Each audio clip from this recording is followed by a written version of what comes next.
Shendra MIDC सर्कलमध्ये पावसानं वादळी वाऱ्यासह जोरदार हजेरी लावली। वरझडी येथे पुष्पाबाई राधाकिसन बारोकर यांच्या घरावर झाड पडून घरातील नागरिक किरकोळ जखमी झाल्याची घटना घडली आहे। या घटनेत घराचं पूर्ण नुकसान झालं असून सुदैवानं जीवितहानी टळली आहे। तसेच जालना रोडवर देखील वादळी वाऱ्यामुळे पूर्ण झाड पडून जालना रोडवर 20 ते 30 मिनिटे वाहतूक विस्कळीत झाली होती।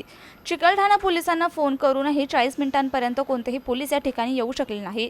मात्र शेंद्रा येथील स्थानिक नागरिकांनी हे झाड हटवण्यासाठी शर्थीचे प्रयत्न करून झाड रोडच्या बाजूला करून वाहतूक सुरळीत केली। Ashok Misal, MCN news, Shendra MIDC। Jalna road Shendra MIDC या ठिकाणी वादळी वाऱ्यासह पावसानं कहर केलेला आहे। पहिला पाऊस असल्यामुळे खूपच जास्त प्रमाणामध्ये या ठिकाणी वारा होता। तसेच जालना रोड या ठिकाणी वाऱ्यामुळे झाडाच्या फांद्या तुटून पूर्ण झाड जालना रोडवरती पडलेलं आपल्याला दिसते। शेंद्रातील काही नागरिकांनी, स्थानिक नागरिकांनी हे झाड हटवण्यामध्ये खूप मोठी मदत या ठिकाणी केली आहे। तसेच चिकलठाणा पोलिसांना फोन करूनही मागील पाऊण तासापासून एकही पोलीस या ठिकाणी हजर झाले नाही। यावरून दिसते की पोलिसांना नागरिकांची किंवा ट्रॅफिकची कोणतीही काळजी या ठिकाणी दिसत नाही आहे। तसेच इथले काही नागरिक आहे, आपण त्यांच्याकडून प्रतिक्रिया जाणून घेऊया। तसेच काही वेळानंतर या ठिकाणी फायर ब्रिगेडची गाडी पण आलेली होती, पण तोपर्यंत झाड या ठिकाणी स्थानिक नागरिकांनी हटवलेलं होतं। तसं आपण इथले काही नागरिक आपण त्याची प्रतिक्रिया जाणून घेऊया।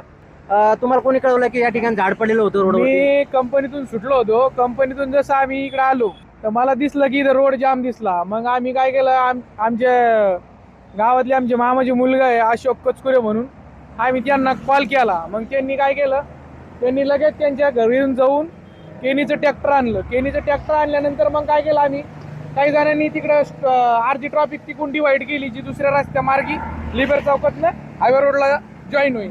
आणि मग बाकीचं काही उरलेलं जे हे मुवमेंट होती गाड्याची ती आम्ही ह्या रस्त्याने चालू ठेवली।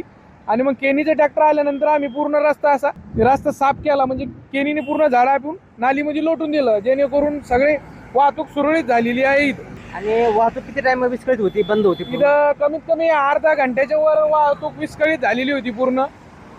त्याच्यामुळे पूर्ण जाम झालं होतं, पार 1 किलोमीटरच्या आसपास पूर्ण रस्ता जाम झालेला होता। आपण या ठिकाणी बघू शकतो की 30 ते 40 मिनिटं या ठिकाणी वाहतूक विस्कळीत होती व येथील जे अधिकारी आहे, रोड अधिकारी आहे, यांना कोणत्याही कसल्याही प्रकारची चिंता आपला ह्या घटनेमध्ये दिसत नाही आहे। तसेच येथील स्थानिक नागरिक वेळोवेळी नागरिकांना अपघात झाल्यावर किंवा गाडी पलटी झाल्यावर नक्कीच ते मदत करत असतात।